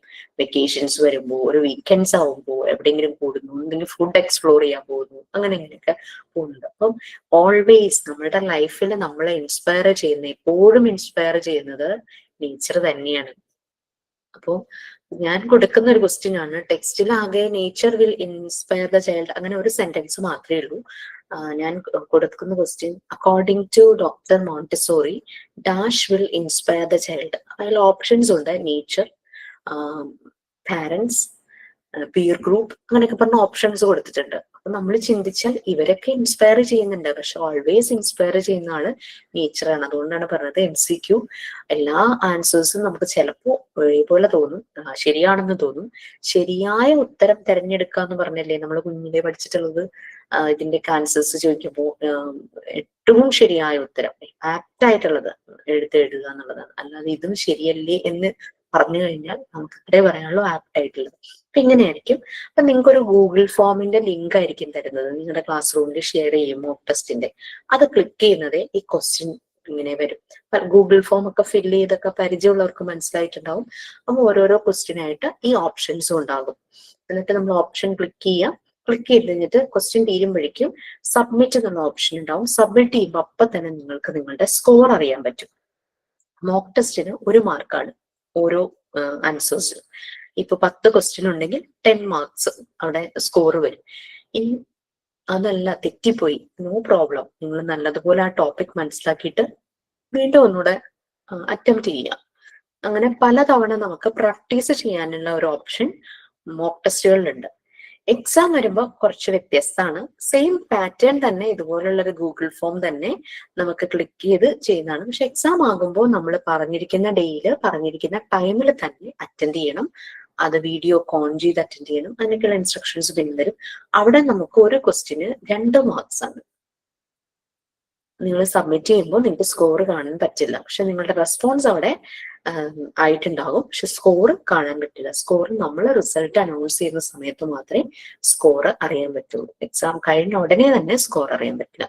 പിന്നെ ഇപ്പോൾ ഒരു ദിവസം 7 മണി തുടങ്ങി 8 മണി വരെയാണ് എക്സാം എങ്കിൽ ആ ടൈമിനുള്ളിൽ തന്നെ എക്സാം എഴുതി സബ്മിറ്റ് ചെയ്തിരിക്കണം. 10-20 മിനിറ്റ്സ് ഒക്കെ മതി. 50 ക്വസ്റ്റ്യനേ ഉണ്ടാവുള്ളൂ, 100 മാർക്സ്. അങ്ങനെയാണ് മെയിൻ എക്സാമിന്റെ കാര്യം. അതൊക്കെ ഇനി വഴിയെ മനസ്സിലാവും. അത് ചെയ്ത് പ്രാക്ടീസ് ആവുമല്ലോ. കാരണം അതിന് മുമ്പ് നമ്മൾ ടേം 1 ടേം 2 എന്ന് പറഞ്ഞ 2 എക്സാംസ് നടത്തും. അത് മെയിൻ എക്സാമിന്റെ അതേ പാറ്റേണിലാണ്. അത് ചെയ്ത് കഴിയുമ്പോൾ നല്ലൊരു പ്രാക്ടീസ് ആവും. മെയിൻ എക്സാം ആകുമ്പോൾ പേടിക്കേണ്ട ആവശ്യം. ഓക്കെ, എത്രയാണ്. അപ്പൊ നമ്മൾ ഹെൽത്ത് എഡ്യൂക്കേഷൻ അബൌട്ട് ടീച്ചേഴ്സ് അതും കൂടെ പറയട്ടെ. ഹെൽത്ത് ഇങ്ങനെ ഈ പോർഷൻ എടുക്കുന്നതിന് മുമ്പ്, കാരണം നമ്മുടെ പ്രൊഫഷൻ ഇതായതുകൊണ്ട് ടീച്ചേഴ്സിന്റെ കാര്യം എന്ന് പറയും. നിങ്ങൾക്ക് വേൾഡ് ഫേമസ് ആയിട്ടുള്ള, അത് പറഞ്ഞിരുന്നു ഞാൻ, ഒരു സെമിനാർ കണ്ടക്ട് ചെയ്യുന്ന കാര്യം. 5 ടീച്ചേഴ്സിനെ, ഫേമസ് ടീച്ചേഴ്സിനെ കുറിച്ച് എഴുതാനായിട്ട് വെക്കാൻ പറഞ്ഞു. മറിയ മോണ്ടിസോറിയിലെ പെട്ട ആളായിരിക്കണം ഒരാള് എന്ന് പറഞ്ഞിട്ടുണ്ട്. 4 പേരെ നിങ്ങൾക്ക് സെലക്ട് ചെയ്യാം. നിങ്ങൾക്ക് അത് ക്ലാസ്സിൽ പ്രസന്റ് ചെയ്യണമെങ്കിൽ യു ക്യാൻ പ്രസന്റ് ഓൾസോ. അത് നല്ലതായിരിക്കും. പല ടീച്ചർമാരെ, ഫേമസ് ആയിട്ടുള്ള ടീച്ചർമാരെ പറ്റി നമുക്ക് അറിയാൻ പറ്റുള്ളൂ. ഞാൻ 10 പേരെ കുറിച്ചായിട്ട് എഴുതിയത്. ഇത് കൂടാതെ നമുക്ക് പേഴ്സണലി അറിയാവുന്ന 3 പേരെ നമ്മൾ നോട്ട് ചെയ്ത് വെക്കണം. അത് സെമിനാർ വേണ്ട. അത് നിങ്ങൾ ഏറ്റവും ലാസ്റ്റ് നമ്മുടെ മോഡ്യൂൾ 1 തീരാറാകുമ്പോഴാണ് ഞാൻ ആ അസൈൻമെന്റ് തരുന്നത്. ഇതുപോലെ വേൾഡ് ഫേമസ് ആയിട്ടുള്ള 5 ടീച്ചേഴ്സിനെ കുറിച്ച് എഴുതുക. പിന്നെ നമുക്ക് പേഴ്സണലി അറിയാവുന്ന 3 പേരെ പറ്റി എഴുതുക എന്നുള്ളത് ലാസ്റ്റ് ആണ് വരുന്നത്. അപ്പൊ ഇപ്പോ 5 പേരുടെ എഴുതി വെച്ചോളൂ, പ്രിപ്പയർ ചെയ്ത് വെച്ചോളൂ. എന്നിട്ട് പിന്നെ അതിന്റെ കൂടെ ആഡ് ചെയ്താൽ മതി ബാക്കി ക്വസ്റ്റ്യൻസ് അസൈൻമെന്റിനുള്ളത്. ഈ ടീച്ചർമാരെ പറ്റി പറയുന്ന കാര്യം പറഞ്ഞപ്പോൾ എനിക്ക് ഉണ്ടായ 2 അനുഭവം 2 ടീച്ചർമാരിൽ നിന്നിട്ടോ. ഞാനൊരു മലയാളം മീഡിയം സ്കൂളിലാണ് പഠിച്ചത്. ഗവൺമെന്റ് സ്കൂളായിരുന്നു. എന്റെ വീടിനടുത്ത് തിരുവാങ്കുളം എന്ന് പറഞ്ഞ സ്ഥലത്തിന്റെ പേര്. അവിടെ സ്കൂളിന്റെ പേര് തിരുവാങ്കുളം ഗവൺമെന്റ് ഹൈസ്കൂൾ കടുങ്ങമംഗലം എന്നും പറയും സ്കൂളിന്റെ പേര്. അപ്പൊ ഈ സ്കൂള് ഏകദേശം ഒരു 100 വർഷത്തിന് മുകളിൽ പഴക്കമുള്ള ഒരു സ്കൂളാണ്. 5ാം ക്ലാസ് തുടങ്ങി 10ാം ക്ലാസ് വരെയുള്ളൂ ആ സ്കൂളിൽ. ഇപ്പോഴും അങ്ങനെ തന്നെ. ഇപ്പൊ ഇംഗ്ലീഷ് മീഡിയം ആയിട്ടുണ്ട്. അപ്പൊ ഞാൻ പഠിക്കുന്ന സമയത്ത് എനിക്ക് വേറെ പരിപാടികളൊന്നും അറിയില്ല, പഠിക്കാൻ മാത്രമേ അറിയുള്ളൂ. വേറെ ഒരു ആക്ടിവിറ്റീസിൽ ഉണ്ടായിട്ടില്ല. അപ്പം എല്ലാ വർഷവും ക്ലാസ് ടോപ്പായിരുന്നു കേട്ടോ. അത് വലിയ ബുദ്ധിമുട്ടുള്ള കാര്യമൊന്നും ആണെന്ന് തോന്നുന്നില്ല അന്നത്തെ കാലഘട്ടത്തിൽ പ്രത്യേകിച്ചു. വേറെ ഒന്നും ഒരു ആക്ടിവിറ്റീസും ഇല്ലാത്തതുകൊണ്ട് പഠിക്കൽ മാത്രം നടക്കുന്നു. പിന്നെ വായിക്കുമായിരുന്നു അത്യാവശ്യം. ഇപ്പോഴാണ് വായനയൊക്കെ കുറഞ്ഞത്. അങ്ങനെ 7th സ്റ്റാൻഡേർഡിൽ പഠിക്കുന്ന സമയത്ത് ഈ ഞങ്ങളെ സയൻസ് പഠിപ്പിക്കാൻ ഒരു സാറ് വന്നിട്ടുണ്ടായിരുന്നു. സാറിന്റെ പേര് വർഗീസ് എന്നാണ്. സാറിന്റെ ഒരു പ്രത്യേകത എന്ന് വെച്ച് കഴിഞ്ഞാല് സാർ ഒരു സ്കൂളിലും സ്ഥിരമായി നിൽക്കില്ല. സാർ ട്രാൻസ്ഫർ വാങ്ങിച്ച് അടുത്ത സ്കൂളിലേക്ക് പോകും. അങ്ങനെയാണ് പറഞ്ഞത്. ഇത് പറയണമെന്ന് തോന്നുന്നു പറഞ്ഞതായിരുന്നു യെസ്, ഞാൻ നിങ്ങളോടാണല്ലേ പറഞ്ഞത്. അതാ പറഞ്ഞത്, നമുക്ക് പറഞ്ഞായിരുന്നു. എന്നെ ഇൻഫ്ലുവൻസ് ചെയ്ത 2 ടീച്ചേഴ്സിന്റെ കാര്യമാണ് ഞാൻ പറഞ്ഞത്. ഞാൻ എന്നും സന്തോഷത്തോടു കൂടി ഓർക്കുന്ന സാറാണ് വർഗീസ് സാറ്. മറ്റേ ടീച്ചറെ ഓർക്കുമ്പോൾ എനിക്ക് ഭയങ്കര ഒരു വിഷമം തോന്നാറുണ്ട്. പിന്നെ ടീച്ചറുടെ ലൈഫും ഓർക്കുമ്പോൾ എനിക്ക് സങ്കടം തോന്നിയിട്ടുണ്ട്. ഒത്തിരി വിഷമിച്ചായിരുന്നു ടീച്ചർ. ടീച്ചർ വയസ്സായ സമയത്ത് ടീച്ചറുടെ 2 മക്കളും അടുത്തില്ലായിരുന്നു. ഒരു മോളുണ്ടായിരുന്നത് ഇത് സ്പെഷ്യൽ കിഡ് ആയിരുന്നു. ഞങ്ങള് സ്കൂളിൽ നിന്ന് ഇറങ്ങിയ ഉടനെ തന്നെ ആ മോള് കിണറ്റിൽ വീണ് മരിക്കുകയുണ്ടായി. കാരണം ഈ മോളെയും കൊണ്ട് ടീച്ചർ സ്കൂളിൽ വരാറ്. ടീച്ചറുടെ മോനും അവിടെ തന്നെയാണ് പഠിച്ചത്. ആളൊരു ബ്രാറ്റ് ആയിരുന്നു. ബ്രാറ്റ് എന്ന് പറഞ്ഞു കഴിഞ്ഞാല് ഭയങ്കര ഒരു തല്ലിപ്പൊളിയായിട്ട് നടന്ന ഒരാളായിരുന്നു. പക്ഷെ ഭയങ്കര സ്നേഹമായിരുന്നു കേട്ടോ. പക്ഷെ അത് കഴിഞ്ഞിട്ട് പുള്ളി അതൊക്കെ മാറി ഫാമിലിയൊക്കെ സെറ്റായി. പക്ഷെ കല്യാണം വീട്ടുകാരുടെ താല്പര്യത്തിന് വിപരീതമായി കഴിച്ചതുകൊണ്ട് ആളെ വീട്ടിൽ കയറ്റില്ലായിരുന്നു, ടീച്ചറുടെ ഹസ്ബൻഡും. പക്ഷെ മരണസമയത്ത് ആള് മാത്രമേ ഉണ്ടായിരുന്നുള്ളൂ കൂടെ. അങ്ങനെ ടീച്ചറുടെ ലൈഫ് ഒത്തിരി ഒരു ട്രാജിക് ആയിട്ടുള്ള ഒരു ലൈഫായിരുന്നു. ഹസ്ബൻഡ് ആദ്യം മരിച്ചുപോയി, ടീച്ചർ ഒറ്റയ്ക്കായി, പിന്നെ ബുദ്ധിമുട്ടുകളായി. അങ്ങനെയൊക്കെ ഭയങ്കര പ്രശ്നമൊക്കെ ടീച്ചർക്ക് വന്നിട്ടുണ്ടായിരുന്നു. ടീച്ചറുടെ കാര്യങ്ങളൊക്കെ ഞാൻ ഈ മകനിൽ നിന്ന് അറിയുമായിരുന്നു. മകനിപ്പോ ഫിലിം ഫീൽഡിലെ ഏതോ എന്തൊക്കെയോ ഒക്കെയാണ്, കാസ്റ്റിംഗ് ഡയറക്ടർ അങ്ങനെ എന്തോ ആണെന്ന് തോന്നുന്നു. അപ്പം അങ്ങനെ അങ്ങനത്തെ ഒരു ലൈഫായി പോയി ടീച്ചർ. പക്ഷെ സാറ് നല്ല ലൈഫായിരുന്നു സാറിന്റെ ഫാമിലി നല്ലൊരു ഇതായിരുന്നു. സാറിന്റെ വൈഫ് ആദ്യം മരിച്ചു. സാറ് കുറെ കഴിഞ്ഞപ്പോ സാറ് മരിച്ചെങ്കിലും സാറ് നല്ല പോലെ സന്തോഷത്തോടു കൂടിയുള്ള ജീവിതമായിരുന്നു സാറിന് ഉണ്ടായിരുന്നത്. ലൈഫ് അതാണ് ജീവിതം എന്ന് പറയുന്നത്. അങ്ങനെയാണ്. അപ്പൊ എന്നെ ഇൻഫ്ലുവൻസ് ചെയ്ത 2 ടീച്ചേഴ്സാണ് അവര് 2 പേരും. ഒരാളെ ഓർക്കുമ്പോൾ എനിക്ക് ഭയങ്കര ഒരു സന്തോഷം ഒക്കെ തോന്നും. ടീച്ചറെ കുറിച്ച് ഓർക്കുമ്പോൾ ഒരു പാവം തോന്നും കേട്ടോ, കാര്യം എന്തൊക്കെയാണെങ്കിലും. എനിവേ, നമ്മളുടെ ഈ റോള് ഏറ്റവും ഭംഗിയാക്കാൻ പറ്റട്ടെ എന്ന് തന്നെ ഞാൻ നിങ്ങളോട് എല്ലാവരോടും പറയുന്നു. സോ കുറെ ഹൃദയങ്ങളെ തൊടുന്ന ജോലിയാണ് ടീച്ചിങ് എന്ന് പറയുന്നത്. നമുക്കൊരു ഇൻകം സോഴ്സ് മാത്രമല്ല. യെസ്, ഡെഫിനറ്റ്ലി നമുക്ക് വരുമാനം വേണം. അത് ഉദ്ദേശിച്ച് ചിലപ്പോൾ ജോബിന് ജോയിൻ ചെയ്തവരുണ്ടാവും. പക്ഷെ അത് കഴിയുമ്പോൾ അതിനെ സ്നേഹിക്കണം. ആളുകളുടെ ഹൃദയത്തിൽ തൊടുക എന്ന് പറഞ്ഞു കഴിഞ്ഞാൽ അത്ര എളുപ്പമുള്ള പണിയൊന്നുമില്ല. അത് നമ്മളുടെ ഹൃദയം അതുപോലെ ആണെങ്കിൽ മാത്രമാണ് നമുക്കത് ചെയ്യാൻ പറ്റുള്ളൂ. ഓക്കെ, ഞാൻ ഷെയർ ചെയ്യാം. Importance of health education, right? ഏത് ക്ലാസ്സിൽ എന്താ പറഞ്ഞതെന്ന് എനിക്ക് ഓർമ്മയൊന്നുണ്ടാവില്ല. നിങ്ങളോട് പറഞ്ഞു എന്നൊരു സംശയം.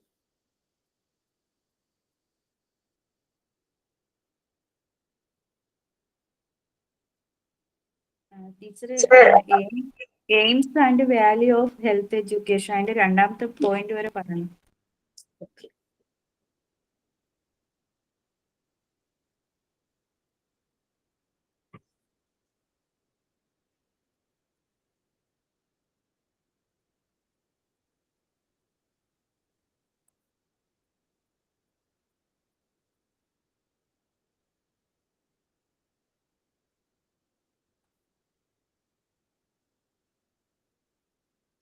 okay. So aims and values of health education.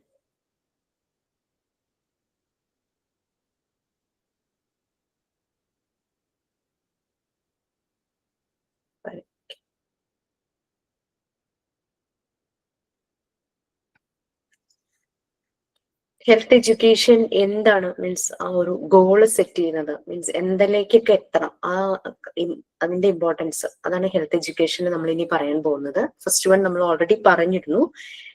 Health education എന്ന് പറഞ്ഞു കഴിഞ്ഞാൽ ഒരു അവയർനെസ് കൊടുക്കുകയാണ് അബൌട്ട് ഹെൽത്ത് ആൻഡ് ഹൈജീൻ. ഒരു ഇൻഫർമേഷൻ കൊടുക്കുന്നു. അത് നമ്മൾ മനസ്സിലാക്കി നമ്മളതൊരു നോളജ് ആയിട്ട് വെച്ചിട്ട് നമ്മളത് അപ്ലൈ ചെയ്യണം. നമ്മുടെ ലൈഫിലും നമ്മുടെ കൂടെയുള്ളവരുടെയും നമ്മുടെ ചുറ്റുപാടും അപ്ലൈ ചെയ്യുക എന്നുള്ളത് തന്നെയാണ് ഹെൽത്ത് എഡ്യൂക്കേഷന്റെ ഒരു ഉദ്ദേശം. സോ ഫസ്റ്റ് വൺ ആരെങ്കിലും റീഡ് ചെയ്തോളൂ, നമ്മൾ എടുത്തതാണ്, എന്നാലും we will start from the beginning. Okay, first point. Yes. It aims at introducing the pupils and the teachers with the functioning of the body, the rules of health and hygiene, and preventive measure of warding of diseases. It is to be noticed of the pupils how bad habits, unhygienic ways of living, addiction to smoking and liquor, and such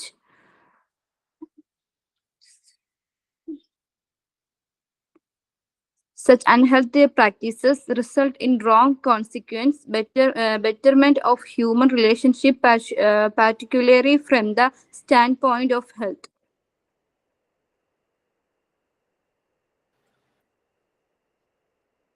okay.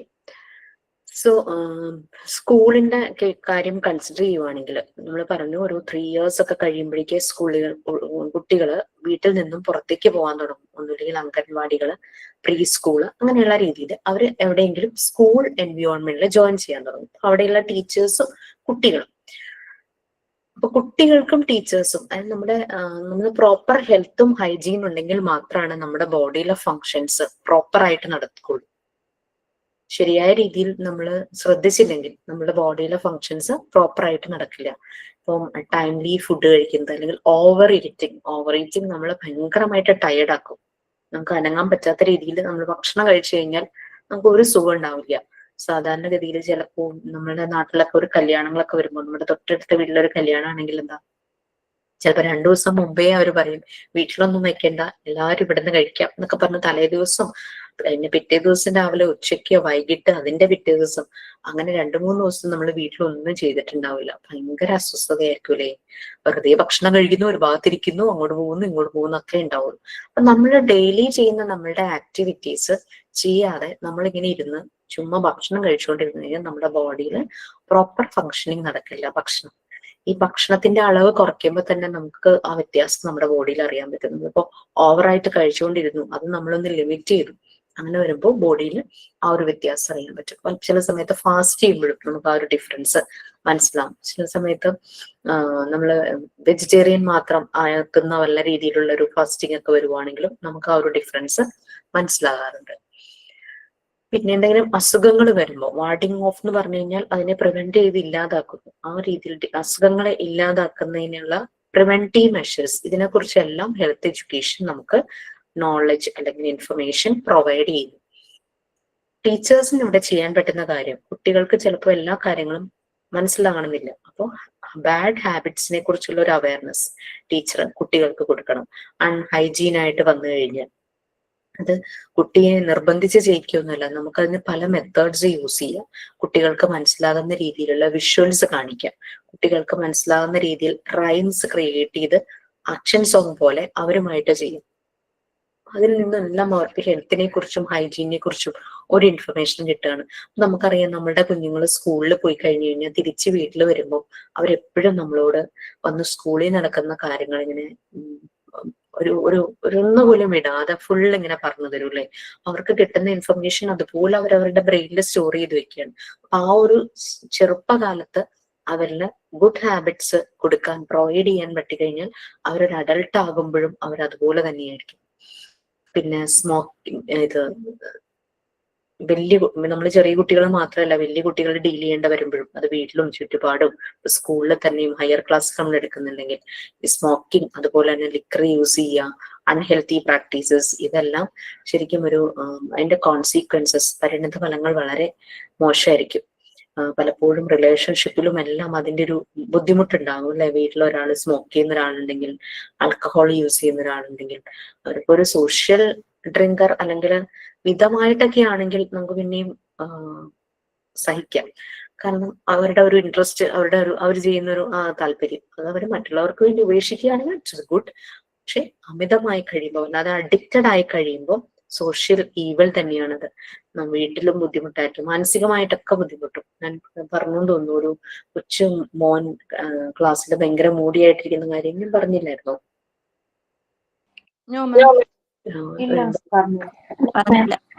Recent വൈവയ്ക്ക് വന്ന ഒരു കുട്ടി share ചെയ്ത കാര്യമാണ് കേട്ടോ. അത് teaching പ്രാക്ടീസിന് പോയതാണോ അതോ ടീച്ചറായിട്ട് വർക്ക് ചെയ്യുന്ന സ്കൂളാണോ എന്ന് ഞാൻ ഓർക്കുന്നില്ല.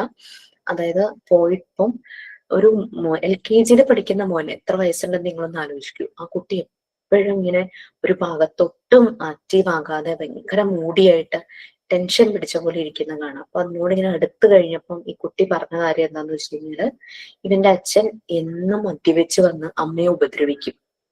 കുട്ടി ഓർമ്മ വെച്ച കാലം മുതൽ കാണുന്നത് ഇതാണ്, അച്ഛൻ ഇങ്ങനെ കുടിച്ചിട്ട് വന്നിട്ട് അമ്മയെ ഉപദ്രവിക്കുന്നത്. അപ്പൊ ഈ മോൻ ഇരുന്ന് പറയുന്നത്, ഞാൻ സ്കൂളിൽ വരുമ്പം അച്ഛൻ കുടിച്ചിട്ട് വന്നിട്ട് അമ്മയെ തല്ലുവാണോ, അവന്റെ ടെൻഷൻ അതാ. അവൻ അവിടെ ഇല്ലാത്ത, അവനുള്ളപ്പോ അവൻ അതിന്റെ ഇടയിൽ കയറുമായിരിക്കും, അറിയില്ല. അല്ലെങ്കിൽ അവനുണ്ടെങ്കിൽ ചിലപ്പോ അമ്മയ്ക്ക് കിട്ടുന്ന അടി കുറവായിരിക്കാം. അപ്പൊ അവനിരുന്ന് ചിന്തിക്കുന്നത് മുഴുവൻ അതാണ്, ഞാൻ സ്കൂളിലായിരിക്കുമ്പം അച്ഛൻ കുടിച്ചിട്ട് വന്നിട്ട് അമ്മയെ തല്ലുന്നു. അപ്പൊ അത്രയും അതിന്റെ മനസ്സ് വേദനിക്കുന്നുണ്ട്. ആ കുഞ്ഞു പ്രായത്തിൽ അവൻ ഈ തലയിൽ എടുത്തേക്കുന്ന ഒരു ഭാരം നോക്കും. അപ്പം അതാണ് ഒരു ഈവൽ എഫക്റ്റ് ആണ് ശരിക്കും സ്മോക്കിങ്ങും ഈ ആൽക്കഹോൾ യൂസും കുഞ്ഞുങ്ങളുടെ ലൈഫിൽ ഉണ്ടാക്കുന്നത്. അപ്പൊ ചിലപ്പോൾ അവർക്ക് നെഗറ്റീവ്, ചില കുട്ടികള് അത് ചില കണ്ടിരിക്കുന്ന 2 വേർഷൻസ് ഉണ്ട് കേട്ടോ. അപ്പം അച്ഛൻ അങ്ങനെയാണെങ്കിൽ ചില മക്കള് ഞാൻ അങ്ങനെ ആകില്ല എന്ന് പറഞ്ഞു വളരും.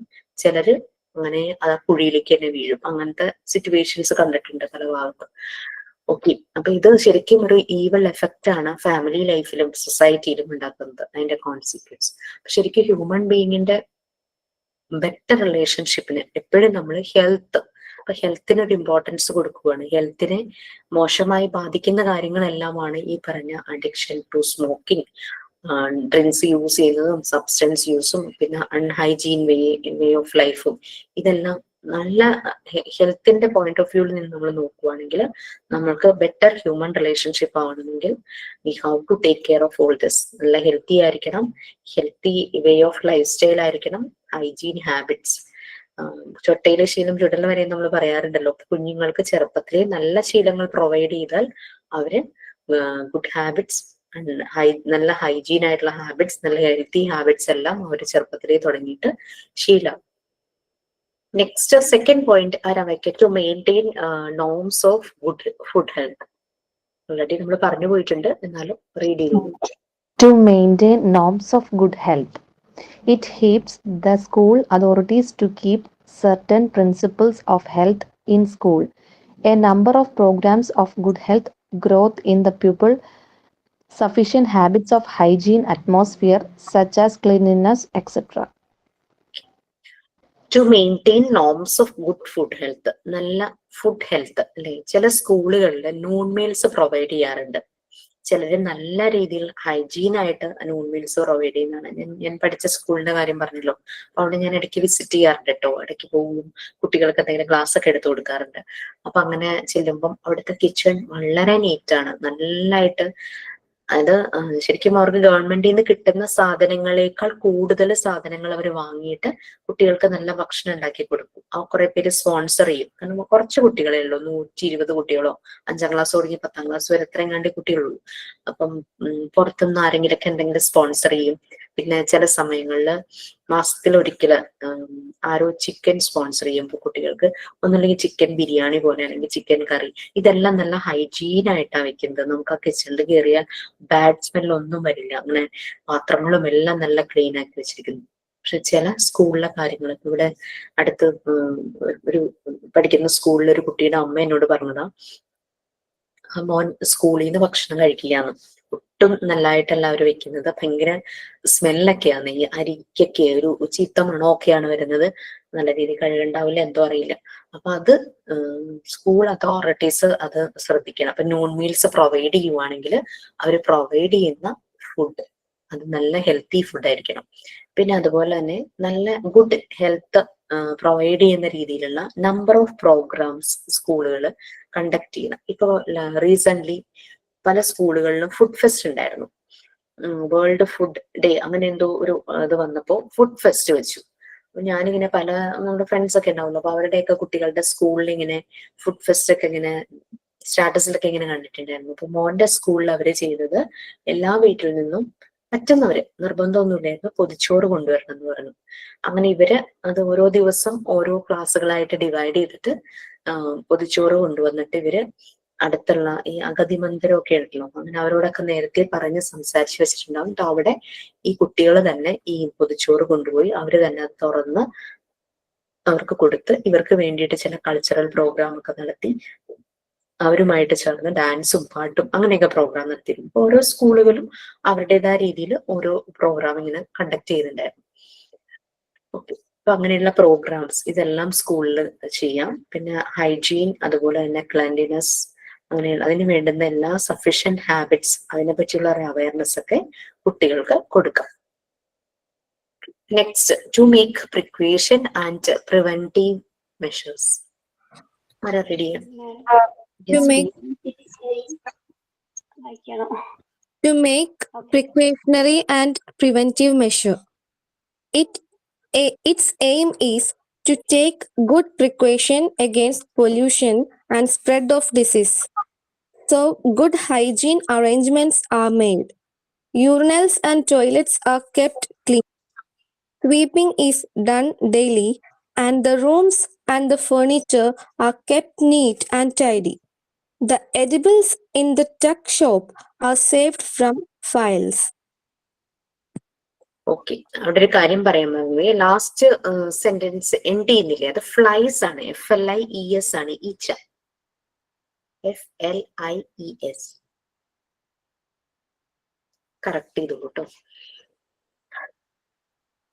പലപ്പോഴും ഈ നമ്മള് പ്രിവെന്റീവ് പ്രിക്വേഷൻ മെഷേഴ്സ് നമ്മൾ എടുക്കേണ്ടതായിട്ട് വരും. ഇപ്പൊ കോവിഡ് ഔട്ട്ബ്രേക്ക് വന്ന സമയത്ത് നമുക്ക് കുറെ ഇൻസ്ട്രക്ഷൻസ് കിട്ടിയിട്ടുണ്ടായിരുന്നു, എങ്ങനെ അസുഖം അതിനെ പ്രിവെന്റ് ചെയ്യാം, ഇനി വന്നു കഴിഞ്ഞാൽ എന്തൊക്കെ സ്റ്റെപ്സ് എടുക്കണം, എന്തൊക്കെ പ്രിക്വേഷൻസ് നമുക്ക് എടുക്കാം വരാതിരിക്കാൻ, അങ്ങനെയുള്ള കാര്യങ്ങളുടെ കുറെ ഇൻസ്ട്രക്ഷൻസ് നമ്മൾ കിട്ടിയിരുന്നു. അത് പല അസുഖങ്ങൾ വരുമ്പോഴും, ഈ മഴക്കാലമൊക്കെ വരുമ്പോൾ മഴക്കാലത്ത് കുറെ അസുഖങ്ങൾ വരാൻ ചാൻസ് ഉണ്ട് അല്ലെ. അപ്പൊ അതിന് വേണ്ടുന്ന കുറെ ഇൻസ്ട്രക്ഷൻസും നമുക്ക് ഹെൽത്ത് ഡിപ്പാർട്ട്മെന്റിൽ നിന്ന് കിട്ടാറുണ്ട്, പിന്നെ പല മീഡിയാസിൽ നിന്നും കിട്ടാറുണ്ട്. പിന്നെ ഇനിയിപ്പോ ചൂട് കൂടാൻ തുടങ്ങുമ്പോഴേക്കും സൺബേണിന്റെ പ്രശ്നം അല്ലെ, കുട്ടികളെ കളിക്കാൻ വിടാതിരിക്കുക, 11 മണിക്ക് ശേഷം പുറത്തു നിന്ന് വെയിലത്ത് നിന്ന് ജോലി ചെയ്യുന്നവര് അതിനൊരു ബ്രേക്ക് എടുക്കുക, അങ്ങനെയൊക്കെ പറഞ്ഞ് ധാരാളം വെള്ളം കുടിക്കുക, ശുദ്ധമായ വെള്ളം കുടിക്കുക, അങ്ങനെയൊക്കെ പറഞ്ഞിട്ട് കുറെ ഇൻസ്ട്രക്ഷൻസ് നമുക്ക് ആ സമയത്തും കിട്ടാറുണ്ട്. അപ്പൊ എന്തെങ്കിലും ഒരു കാര്യത്തിന് പ്രിവെന്റീവ് അതുപോലെ തന്നെ പ്രിക്വേഷൻസ് എടുക്കുന്ന കാര്യങ്ങളാണ് ഈ ഒരു പോയിന്റിൽ പറയുന്നത്. പൊല്യൂഷൻ എതിരായിട്ട് നമ്മൾ പ്രിക്വേഷൻസ് എടുക്കുക. പലപ്പോഴും പല രീതിയിലുള്ള പൊല്യൂഷൻസ് വരും. ഈ പൊല്യൂഷൻ ആണ് പല അസുഖങ്ങൾക്കും കാരണമാകും.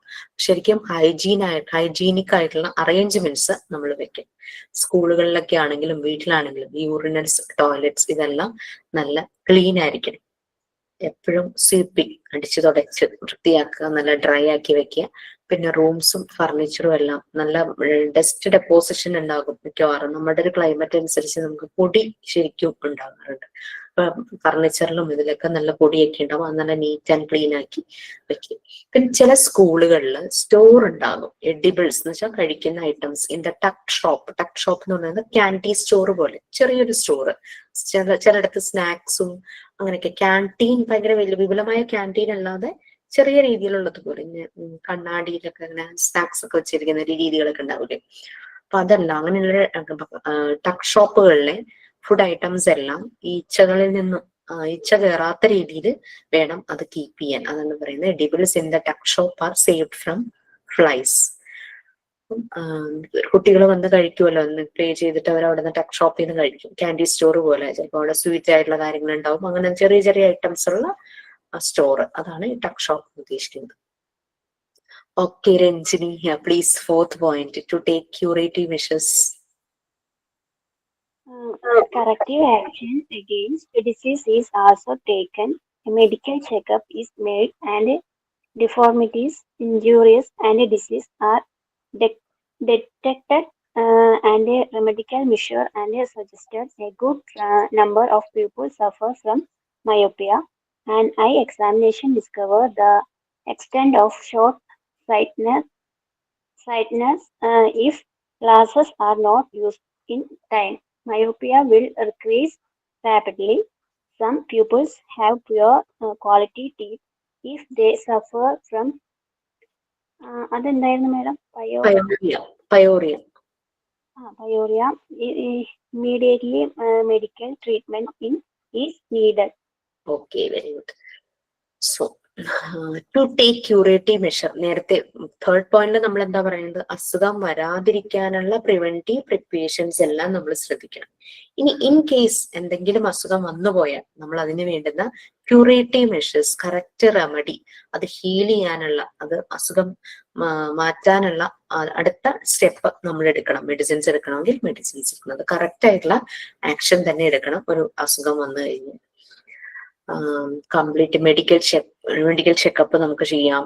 സ്കൂളുകളിൽ ശരിക്കും മെഡിക്കൽ ചെക്കപ്പ് ഒക്കെ ചെയ്യുന്നത് നന്നായിരിക്കും. പ്രത്യേകിച്ചും ഐ ചെക്കപ്പും ഡെന്റൽ ചെക്കപ്പ് മെയിൻലി, പിന്നെ ENT അങ്ങനെ ഒരു ചെക്കപ്പും കൂടെ നടത്തുവാണെങ്കിൽ നന്നായിരിക്കും. കാരണം കുട്ടികളെ ഏറ്റവും പെട്ടെന്ന് ബാധിക്കുന്നത് കണ്ണുകളെ, അതുപോലെ തന്നെ ശരിയായ ഓറൽ ഹൈജീൻ ഇല്ലെങ്കിൽ, നല്ല രീതിയിലൊക്കെ അവർ ബ്രഷ് ചെയ്തില്ല, ഭക്ഷണം കഴിച്ചിട്ട് നല്ല രീതിയിൽ വായൊന്നും കഴുകിയിട്ടില്ലെങ്കിൽ അവർക്ക് പല ഡെന്റൽ പ്രോബ്ലം ചെറുപ്പത്തിൽ ഉണ്ടാകാനുള്ള ചാൻസസ് ഉണ്ട്. ചെറുപ്പത്തിലാണ് കൂടുതലും ഈ ഡെന്റൽ പ്രോബ്ലംസ് വരുന്നത് അല്ലെ.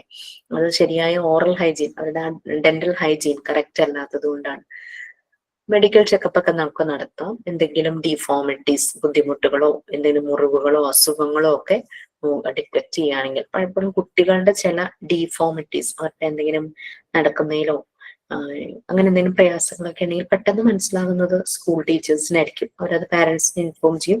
അത് ചെറുപ്രായത്തിൽ തന്നെ നമുക്ക് കുറേ കാര്യങ്ങൾ ക്യൂർ ചെയ്യാൻ പറ്റും. ചിലപ്പോൾ ലേണിംഗ് ഡിസബിലിറ്റി ആണെങ്കിൽ അതൊക്കെ ടീച്ചർമാർക്ക് പെട്ടെന്ന് ഐഡന്റിഫൈ ചെയ്യാനായിട്ട് പറ്റും. നമുക്ക് ചിലത് നമുക്ക് തന്നെ ചെറിയ ചെറിയ ആക്ടിവിറ്റീസിലൂടെ മാറ്റാനായിട്ട് പറ്റും. ഇപ്പൊ പെൻസിൽ പഠിക്കുന്ന രീതിയോ അല്ലെങ്കിൽ അക്ഷരങ്ങൾ അങ്ങോട്ടും ഇങ്ങോട്ടും തിരിഞ്ഞു പോകുന്നതോ അതൊക്കെ നമുക്ക് മാറ്റാൻ പറ്റും. പക്ഷെ ചില ലേണിംഗ് ഡിസബിലിറ്റി ഇച്ചിരി കൂടുതലായിട്ടുണ്ടെങ്കിൽ അപ്പൊ തന്നെ പാരന്റ്സിന്റെ ശ്രദ്ധപ്പെടുത്തിയിട്ട് അതിന് വേണ്ടുന്ന തെറാപ്പിക്കൊക്കെ കുട്ടിയെ വിടുവാണെങ്കിൽ അത് നന്നായിട്ട് തന്നെ പെട്ടെന്ന് മാറും. ആ ഒരു വലിയ പ്രായം ആയി കഴിഞ്ഞു കഴിഞ്ഞാൽ അത് മാറാൻ ഭയങ്കര ബുദ്ധിമുട്ടാണ്. ഓക്കെ, ഞാൻ ഫസ്റ്റ് ബാച്ചിൽ ഒരു കുട്ടി ഉണ്ടായിരുന്നേ. ഇങ്ങനെ ക്ലാസ് ഒക്കെ ഇങ്ങനെ എടുത്തുകൊണ്ടിരുന്ന സമയത്ത് ആ കുട്ടി കരഞ്ഞുകൊണ്ടാണ് പറഞ്ഞത്. അത് മലപ്പുറത്ത് ഒത്തിരി ഉള്ളിലേക്ക് റിമോട്ടായിട്ടുള്ള ഒരു ഏരിയയിൽ നിന്ന് വരുന്ന ഒരു കുട്ടിയായിരുന്നു. അതിന് 2 മക്കളോ 3 മക്കളോ എന്തോ ഉണ്ട്. അതില് ഒരു മോൻ, അവന് ഈ ചെറിയ പ്രായം 4 വയസ്സായിട്ടുണ്ട്. അപ്പൊ ഇവന് എന്തോ കുഴപ്പമുണ്ടെന്ന് അമ്മയ്ക്ക് മനസ്സിലായി. അപ്പം അതുകൊണ്ട് അതുപോലുള്ള ഒരു ആളെ സ്പെഷ്യലിസ്റ്റിനെ കാണിക്കണമെന്ന് ഇതിന് മനസ്സിലാഗ്രഹമുണ്ട്. പക്ഷെ വീട്ടിൽ നിന്ന് ഇൻലോസും ഹസ്ബൻഡും സമ്മതിക്കുന്നില്ല. അത് കുഴപ്പമൊന്നുമില്ല, അവൻ മറ്റു കുട്ടികളുമായി കളിച്ചു വളർന്നു കഴിയുമ്പോൾ അത് ശരിയായിക്കോളും. പക്ഷെ ഇവർക്ക് മനസ്സിലാവുന്നുണ്ട് കുട്ടിയുടെ അത് ശരിയാവണില്ല എന്നുള്ളത്. അപ്പൊ ഇതിങ്ങനെ ക്ലാസ്സിൽ ഇങ്ങനെ കരഞ്ഞുകൊണ്ട് പറയുക, ഞാൻ എന്താ മാം ചെയ്യേണ്ടത് എന്നോട് ചോദിച്ചു. അപ്പൊ ഞാൻ പറഞ്ഞു, ധൈര്യമായിരിക്കും, കുട്ടി ആദ്യം ഇതുപോലെയുള്ള ആരെങ്കിലും കാണിക്കണം എന്ന് തന്നെ സ്ട്രോങ് ആയിട്ട് ഡിസിഷൻ എടുക്കുക. നമ്മുടെ കുട്ടിയാണല്ലോ, അവരുടെയും ആ ഫാമിലിയിലെ കുട്ടിയാണ്. അപ്പൊ അത് സ്ട്രോങ് ആയിട്ടൊരു ഡിസിഷൻ എടുക്കുക, എന്നിട്ട് കൊണ്ടുപോകാന്ന് പറഞ്ഞു. അത് കഴിഞ്ഞ് പിന്നീട് പ്രാക്ടിക്കൽ സെഷൻ നമ്മുടെ ഓഫീസിൽ വെച്ച് നടത്താറുണ്ട്, നേരിട്ട്. ഓൺലൈനായിട്ട് നടത്തൂട്ടോ. അങ്ങനെ വന്നപ്പം നമ്മൾ കാണുന്നില്ലല്ലോ, ആരെയും ഫേസ് ഒന്നും കാണുന്നില്ലല്ലോ, വീഡിയോ ഒന്നും വന്നില്ലല്ലോ. എന്റെ കൈ പിടിച്ചിട്ട് ഇങ്ങനെ കരഞ്ഞുകൊണ്ട്, ആ സന്തോഷക്കണ്ണീരായിരുന്നു, കരഞ്ഞിട്ട് ഇങ്ങനെ പറഞ്ഞു, മാം ഞാൻ അവനെ കൊണ്ടുപോയി. ആദ്യം ഭയങ്കര എതിർപ്പായിരുന്നു വീട്ടിൽ നിന്ന്, പക്ഷെ ധൈര്യമായിട്ട് തന്നെ കൊണ്ടുപോയി. കഴിഞ്ഞപ്പോ അവന്റെ മാറ്റം കണ്ടപ്പോ തന്നെ ഈ മദർ ഇൻ ലോയും ഫാദർ ഇൻ ലോയും അതുപോലെ തന്നെ ഹസ്ബൻഡിനും ഭയങ്കര സന്തോഷമായി. അവൻ വളരെ ആക്റ്റീവാണ്. ക്ലാസ്സിൽ കൊടുക്കുന്ന കാര്യങ്ങൾ അവൻ നല്ലപോലെ ചെയ്യും, അവൻ നല്ലപോലെ കളിക്കും. അവനും ഭയങ്കര സന്തോഷം, വീട്ടിലെല്ലാവർക്കും ഭയങ്കര സന്തോഷം, വീട്ടിലെ അറ്റ്മോസ്ഫിയർ മാറിയെന്ന് കുട്ടി പറയാം. ശരിക്കും ആ കുട്ടിയുടെ ധൈര്യം കാണിച്ചതുകൊണ്ടാണ് അവിടെ ആ ചേഞ്ച് വന്നത്. ആ കുട്ടി കരഞ്ഞുകൊണ്ട് തന്നെ ഇരിക്കുവാണെങ്കിൽ വീട്ടിലെ ആ അന്തരീക്ഷം അത്ര സന്തോഷമുള്ളതായി മാറില്ലായിരുന്നു. വീട്ടുകാർക്ക് ഡോക്ടറെ കാണിക്കുന്നത് എന്തോ ഒരു കുറവ് പോലെ തോന്നി. കുറച്ച് റിമോട്ട് ഏരിയയാണ്, കുറവ് പോലെ തോന്നി. കൊച്ചിന് കുഴപ്പമൊന്നുമില്ല, മറ്റുള്ളവരത് അറിഞ്ഞാൽ എന്താവും, അങ്ങനെയൊക്കെ ഉദ്ദേശിച്ചിട്ടൊക്കെയാണ് ആ വീട്ടുകാർ അങ്ങനെ പറഞ്ഞത്. പക്ഷെ കൊണ്ടുപോയി കഴിഞ്ഞപ്പോഴേക്കും മോന്റെ മാറ്റം വന്നപ്പോഴേക്കും അവർക്കും ഭയങ്കര സന്തോഷമായി. അങ്ങനെ 2-3 സിറ്റിങ്സ് ഒക്കെ കഴിഞ്ഞപ്പോഴേക്കും അവൻ നല്ല ആക്റ്റീവായി, അവൻ കാര്യങ്ങളെല്ലാം ചെയ്യാനും തുടങ്ങി. ഓക്കെ, പലപ്പോഴും കുട്ടികൾക്ക് കണ്ണുകൾക്ക് പ്രശ്നം വരാറുണ്ട്, കൂടുതലും ഷോർട്ട് സൈറ്റ്. ദൂരെയുള്ളത് അവർക്ക് ബ്ലേർഡ് ആയിട്ട് തോന്നും. ഇത് പല കുട്ടികളെ നമുക്ക് കാണാം, ചെറുപ്പത്തിൽ തന്നെ ഗ്ലാസ് വെക്കുന്നു അല്ലെ. ഇപ്പൊ കുറെ കുട്ടികൾ ഗ്ലാസ് യൂസ് ചെയ്യുന്നുണ്ട്. അപ്പൊ കറക്റ്റ് ടൈമിൽ തന്നെ ചില കുട്ടികൾക്ക് കുറച്ച് നാൾ വെച്ചാൽ മതിയായിരിക്കും. ചില കുട്ടികൾക്ക് ചില എക്സസൈസുകൾ, ഫോക്കസ് ശരിയാവാനുള്ള എക്സസൈസുകൾ ചെയ്യിപ്പിക്കുമ്പോൾ തന്നെ അവരുടെ അത് മാറും. അപ്പൊ ഈ ഷോർട്ട് സൈറ്റ്നെസ് എല്ലാ കുട്ടികളിലും മിക്കവാറും കണ്ടുവരുന്ന ഒരു പ്രശ്നമാണ്. എന്റെ മോൾക്കുണ്ടായിരുന്നു, അവൾക്ക് പക്ഷെ ഷോർട്ട് സൈറ്റഡ്നെസ് അല്ല, ഷോർട്ട് സൈറ്റ് തന്നെ, ദൂരമുള്ളത് ശരിയായ രീതിയിൽ കാണാൻ പറ്റുന്നില്ല. അവളുടെ പ്രശ്നം ഫോക്കസിങ് കറക്റ്റ് ആവുന്നില്ലായിരുന്നു. അസ്റ്റിഗ്മാറ്റിസം എന്ന് പറയും, അത് ജനറ്റിക് ആയിരുന്നു, ജന്മന ഉള്ളതായിരുന്നു, മനസ്സിലായില്ലായിരുന്നു. എപ്പോഴാണ് മനസ്സിലായെന്ന് വെച്ച് കഴിഞ്ഞാൽ LKG പഠിക്കുന്ന സമയത്ത് ഇവൾക്ക് ക്ലാസ്സിലെ മറ്റു കുട്ടികളെക്കാളും കുറച്ചുകൂടെ ഒന്ന് ഹൈറ്റ് ഉണ്ട്. അപ്പം ടീച്ചർ എപ്പോഴും ഫ്രണ്ടിലിരുത്തുമ്പോൾ മറ്റു കുട്ടികൾക്ക് ബോർഡിൽ എഴുതിയേക്കുന്ന കാണില്ല എന്നും പറഞ്ഞിട്ട് ഇവളെ ബാക്കിൽ എപ്പോഴും ഇരുത്തുക. അങ്ങനെ ഈ കുട്ടി ബോഡിയിൽ നിന്ന് എഴുതിക്കൊണ്ട് വരുന്നതൊക്കെ മിസ്റ്റേക്ക്. അപ്പൊ ഞാൻ ആദ്യം വിചാരിച്ചു ബാക്കിൽ എത്തിയതുകൊണ്ടായിരിക്കും വിചാരിച്ചു. പിന്നെ ഫ്രണ്ടിലിരുന്നാലും ഇവിടെ ഇങ്ങനെ തന്നെ എഴുതിക്കൊണ്ടിരുന്നുണ്ട്. അപ്പൊ എനിക്കൊരു സംശയം തോന്നി. അങ്ങനെ ഞാൻ ഐ ചെക്കപ്പ് ചെയ്തപ്പോഴാണ് ഡോക്ടർ പറഞ്ഞത് ഫോക്കസിങ് ഇല്ല, അസ്റ്റിഗ്മാറ്റിസം ആണെന്ന് പറഞ്ഞു. ഇപ്പൊ ആൾക്ക് 18 years ആയിട്ടോ. ഇപ്പം 18 വയസ്സ് കഴിഞ്ഞപ്പോൾ അവള് ലേസർ ചെയ്ത് കറക്റ്റ് ചെയ്തു. ലേസർ ചെയ്ത് കറക്റ്റ് ചെയ്തത് അവളൊരു കോഴ്സിന് ജോയിൻ ചെയ്തതിന് വിഷൻ വളരെ ഇമ്പോർട്ടൻസ് ആയതുകൊണ്ടാണ് ലേസർ ചെയ്തത്. അങ്ങനെ അപ്പൊ അതിപ്പോ കുട്ടികളിൽ കണ്ടുവരും ഈ ഷോർട്ട് സൈറ്റഡ്നെസ്. ഇപ്പൊ ഇതേ പ്രശ്നം എന്റെ കുട്ടിക്ക് അങ്ങനെ തന്നെയായിരുന്നു മിസ്സേ. ആണോ? ഞങ്ങൾക്കറിയില്ലായിരുന്നു. അവനിപ്പോ 2ാം ക്ലാസ്സിൽ പഠിക്കണുള്ളൂ. ഇതുപോലെ ടീച്ചർ ക്ലാസ്സിൽ ബോർഡിൽ എഴുതിക്കുമ്പോ അവൻ എഴുതിയെടുക്കണില്ല, നോട്ട്ബുക്കിൽ എഴുതണില്ല. എവിടെയെങ്കിലൊക്കെ എന്തെങ്കിലുമൊക്കെ ആയിട്ട് എഴുതാറുള്ളൂ. അങ്ങനെയായി. പിന്നെ ഡിക്റ്റേഷൻ ഒക്കെ എടുക്കുമ്പോ അവൻ ഓക്കെ, വീട്ടിൽ നിന്ന് പഠിപ്പിച്ച് ഇടുന്നേരം കൊണ്ട് അവൻ ഡിക്റ്റേഷൻ ഒക്കെ കംപ്ലീറ്റ് ആക്കും. പക്ഷെ അങ്ങനെയായി. ടീച്ചർ 1ാം ക്ലാസ് പകുതിയൊക്കെ ആയപ്പോ ടീച്ചർ പറഞ്ഞ് ഇവന്റെ കണ്ണിന് എന്തെങ്കിലും മിസ്റ്റേക്ക് ഉണ്ടോ എന്ന് ചോദിച്ചു. എന്നോട് ചോദിച്ചു. അപ്പൊ ഞാൻ പറഞ്ഞു നമുക്കറിയില്ല.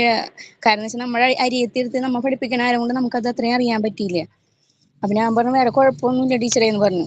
പിന്നെ അത് കഴിഞ്ഞ് കുറച്ചും കൂടെ കഴിഞ്ഞപ്പോൾ ടീച്ചർ പറഞ്ഞു നമുക്കെന്നാ അവനൊന്ന് കൊണ്ടുപോയി കണ്ണൊന്ന് ടെസ്റ്റ് ചെയ്ത് നോക്ക് എങ്ങനെയാണെന്ന് അറിയാമെന്ന് ചോദിച്ചു. അങ്ങനെ കണ്ണ് ടെസ്റ്റ് ചെയ്യാൻ കൊണ്ടുപോയപ്പോഴാണ് അറിയണേ അവനിക്ക് കാണാൻ പറ്റണില്ല. കണ്ണട എന്തായാലും നിർബന്ധമായിട്ട് വെക്കണം. പിന്നെ മുതൽ കണ്ണട നിർബന്ധമാണ് ഇപ്പൊ. എന്നാലും മടിയാണ്, മറന്നു പോകും ഇടക്ക് വെക്കാൻ. ഇപ്പൊ എത്ര വയസ്സായി? ഇപ്പൊ 8 വയസ്സ്. മോൾക്ക് എപ്പോഴും വെക്കണം, കുളിക്കുമ്പോഴും അതുപോലെ ഉറങ്ങുമ്പോഴും മാത്രമാണ് വെക്കാതെ പറ്റുള്ളൂ. ബാക്കി അങ്ങനെയാ പറഞ്ഞേക്കണ, ഡോക്ടർ പറഞ്ഞേക്കണ കണ്ണീന്ന് എടുക്കരുതെന്നാ പറഞ്ഞേക്കണ. പക്ഷെ ഈ ഓടിക്കളിക്കുമ്പോഴൊക്കെ പേടിയാ.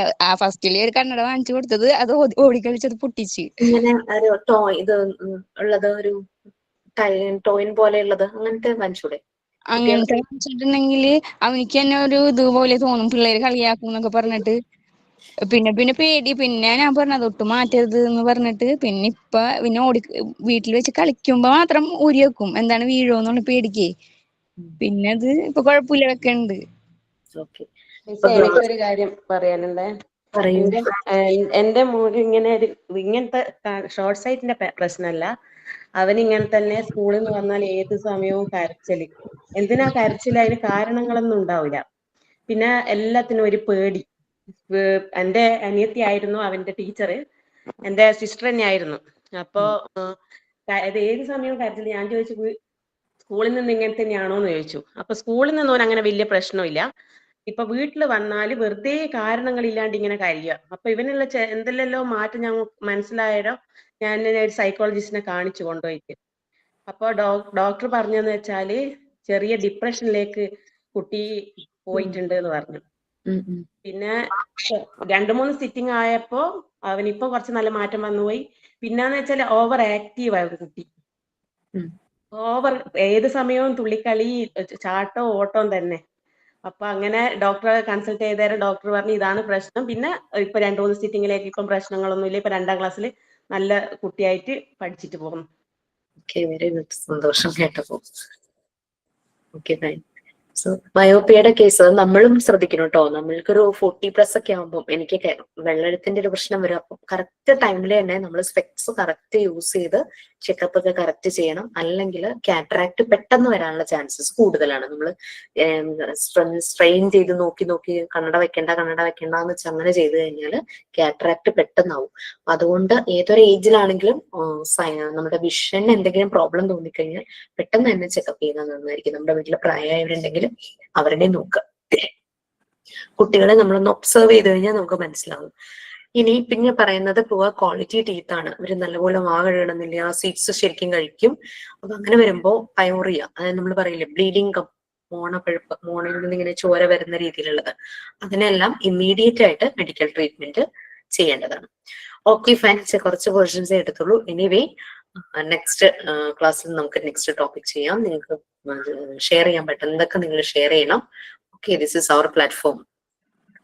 ഓക്കെ, പ്ലീസ് സൈൻ ഔട്ട് ഉണ്ടോ? സൈൻ ഔട്ട് ചെയ്യാനായി ഷിമിയുമായി ക്ഷണിക്കുന്നു.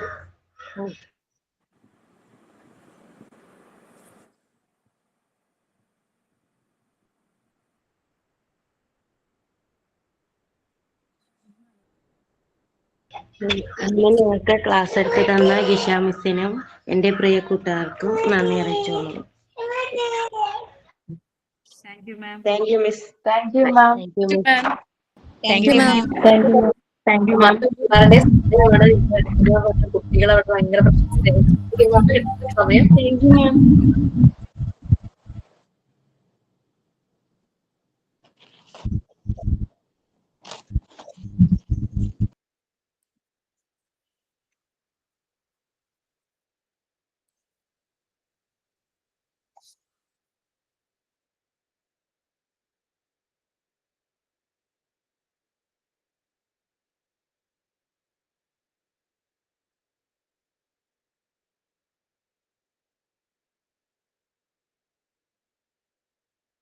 Morning, Sumana.